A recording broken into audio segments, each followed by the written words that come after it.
The number of children who believe they have been born into the wrong gender is on the increase. There are those who believe this is good, but there are also many in the medical community who believes it is, in fact, very harmful for children. Our guest today is Dr. Ann Gillies, a professional trauma counselor and author of Closing the Floodgates, Setting the Record Straight About Gender and Sexuality. And here's the book right here. Dr. Ann Gillies, welcome to Bridge City News. Thanks for having me. So how did we reach this point talking about gender dysphoria? What are your thoughts?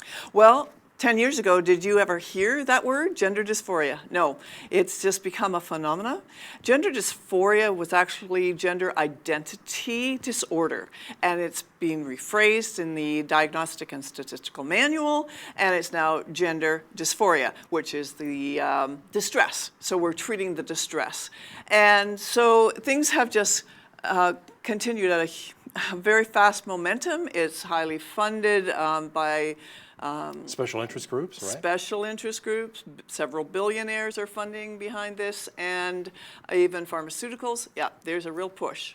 But how did we come to that point where people are self-identifying as another gender? When I was a kid, you know, the boys and the girls, and even if boys wanted to play with dolls, that was fine. But we knew boys were boys and girls were girls. Well, there's a lot of teaching in our school systems and on gender ideology, and so children are hearing at a very early age, in fact kindergarten, that they can be, and they might be even, so it's a suggestive thing, they may be in the wrong body. And so certainly our teenagers have heard that. We have a whole generation that's been hearing those things. So when you put thoughts in a child's mind, I mean, especially if you tell a child, you can't do that. Imagine. Some children just have to try it out. And children's brains are still developing, so isn't there a danger? It's extremely dangerous. Right. In fact, children, absolutely, their brain's developing, and a 13-year-old, for instance, their brain is totally reconstructing at that age. In fact, a 2-year-old brain and a 13-year-old brain look very similar. Now, don't get offended at that. It's just the reality of our biology kicks in, and the brain has this huge recalibration to grow at that age. So those young adolescents cannot make executive decisions. So Dr. Gillies, let's talk more about outside influences and how much of a role they really play. I think it's a tremendous role. And I think there's so much in the school system, and now schools are having to provide special interest groups. And those groups, what we're finding is that children are coming out, adolescents are coming out in clusters as transgender. These adults or adolescents are often marginalized children to begin with. They have mental disabilities of some kind.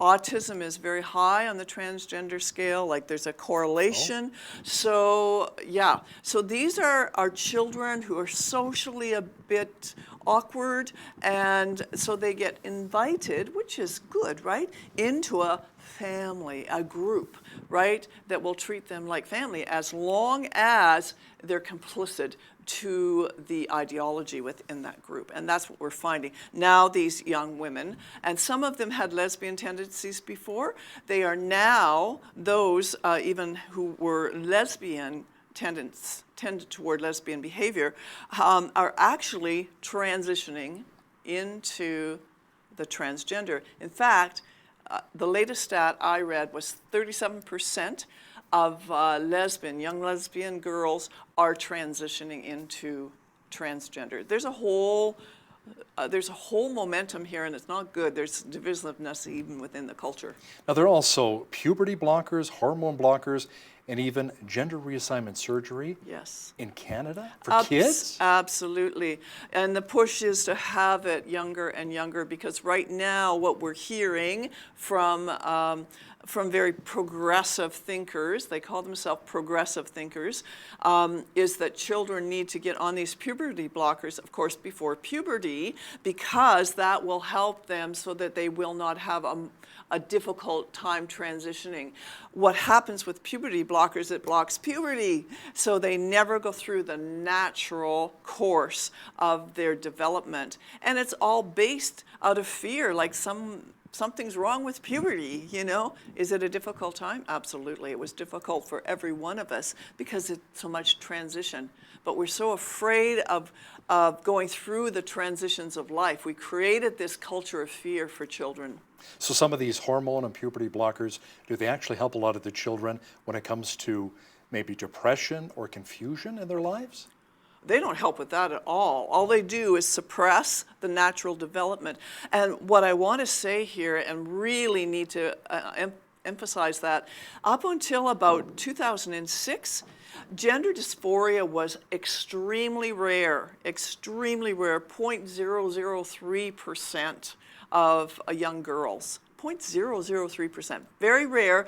And not only that, if these children were affirmed in their biological sex, they would revert. The gender dysphoria would leave. In 88% of girls and up to 97% of boys. That's astronomical percentage mental health wise. So what you're going to see is that these children are now put on puberty blockers instead of affirming their biology, and once they go through that trajectory and go on hormones, they never have a chance of actually re-identifying in the sense of their biology. They can detransist as that's happening, but they will have lifelong effects.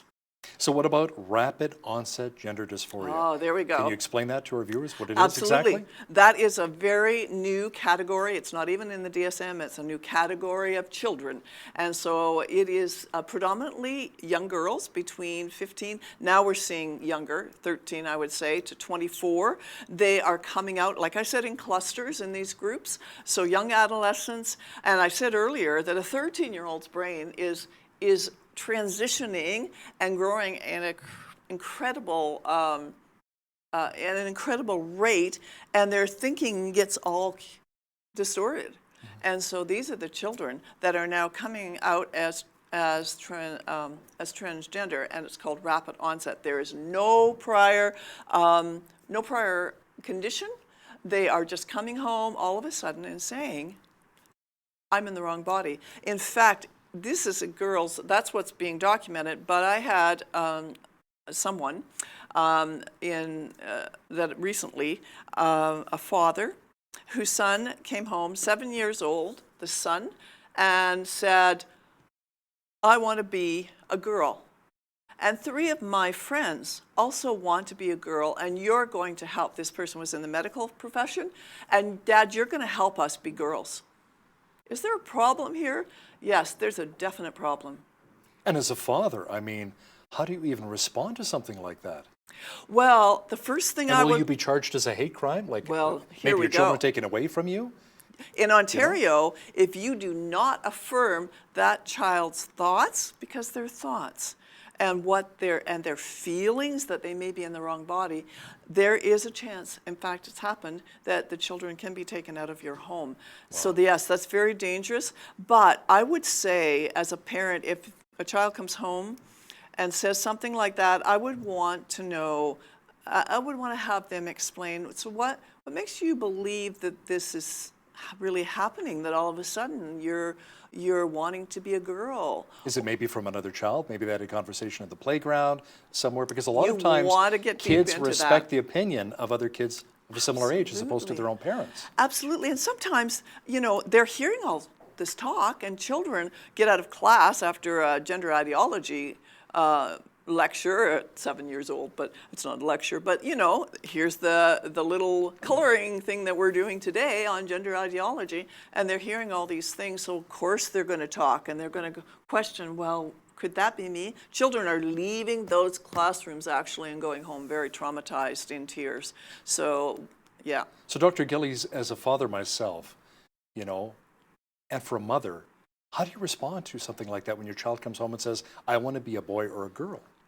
And I believe that I am, and you should support me in this. Well, that's right. So I think you have to just go really slow with these kids, because they're hearing all of these things. And so to be able to help them really articulate what's going on, because these children have not had a diagnosis. In fact, all these children are self-diagnosing right? A medical condition, a psychological condition, and it is still a psychological condition, even though there's such a push now to have that taken out of the DSM, because we want to keep all these things moving forward progressively. There is an agenda to do that. Well, we help those who have eating disorders, bulimia, anorexia. Would this potentially be a mental disorder? Or should we maybe encourage and support our children who feel this way? Well, it's still categorized as a mental disorder, and I really hope it stays there. These children are basically being affirmed and told that their self-diagnosis is correct. We don't do that with eating disorders. We don't do it with body dysphoric identity disorder, which is people that want to amputate a limb. And really, it's because they hate their body. And when you get into the whole area of transgenderism, which used to be called transsexual, there is a body hatred. There's all kinds of underlying abuse and different reasons that people behave the way they do. And we're not even allowed to treat those reasons anymore. What's understandable, of course, of children, they're trying to find their own identity at the age of 5 or 6. But what about adults who've lived, let's say, as a man or a woman for 50, 60 years and all of a sudden say, you know what, I want to be the other sex. I was actually a man trapped in a woman's body or vice versa for 50 or 60 years. How does that happen? Well, you know, I want to be compassionate to the people that are experiencing things like that, and it does happen. And I think, when I think of all that, I just think,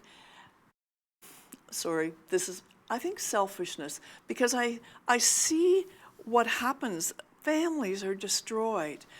Everything collapses. So a man wants to be a woman. He's been married. He has several children. So we just leave everything. And just walk away. We walk away and do what we want to do. Sometimes these women are they feel like they have to support this ideology, which breaks my heart, because I'm saying, no, say no. We are a family. You made a promise to us to love and care for us and to love our children. And so, I mean, I won't get checkpoints for talking like this, of course, but it's true. The LGBTQ2+ community is very strong. Yes. They're gaining a lot of influence. They have a lot of support, billions of dollars behind them. So where do you think this is going over the next decade or so? Wow, that's a really good question. Unless people start rising up, standing up, and speaking out, we are in trouble. At the same time, the LGBT community as a whole, I believe it's starting to implode.